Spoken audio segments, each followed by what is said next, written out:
menyaksikan Flash Report bersama saya Gabriela Claudia dan inilah Flash Report edisi hari ini selengkapnya.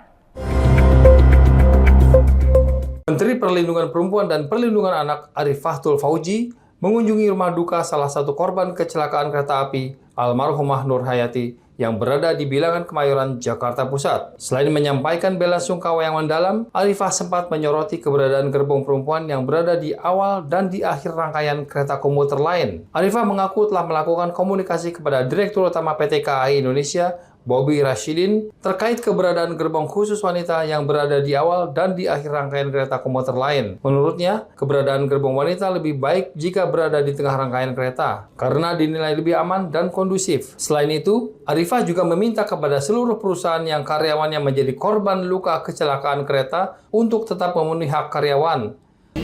Kalau bisa yang perempuan jangan di depan dan belakang. Jadi kalau bisa di posisi di tengah, jadi di posisi paling tengah untuk gerbongnya ya, supaya juga lebih kondusif, aman. Terkait gerbong itu sudah ada pembicaraan lebih lanjut? Belum ya, ini kan masih proses utama evakuasi dulu, penyelamatan buat korban.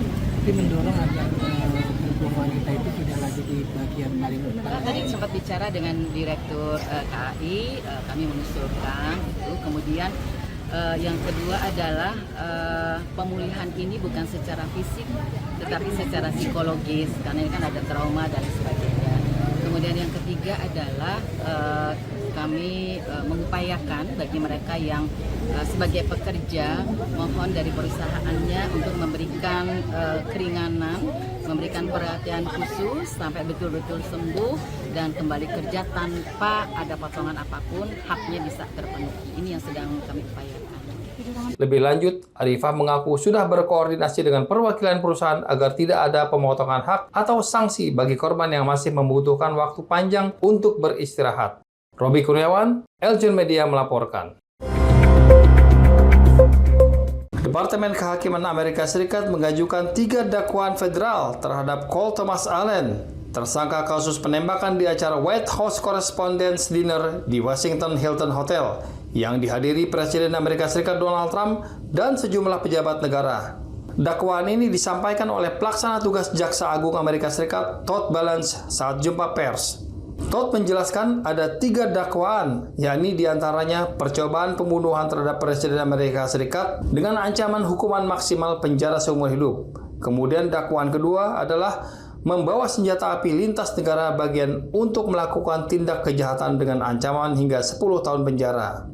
Today, the Department of Justice filed 3 federal charges in United States District Court against Cole Thomas Allen. The first count is attempted assassination of the President of the United States. This count is punishable by up to life in prison. The second count is interstate transportation of a firearm to commit a felony. This is punishable by up to 10 years in prison.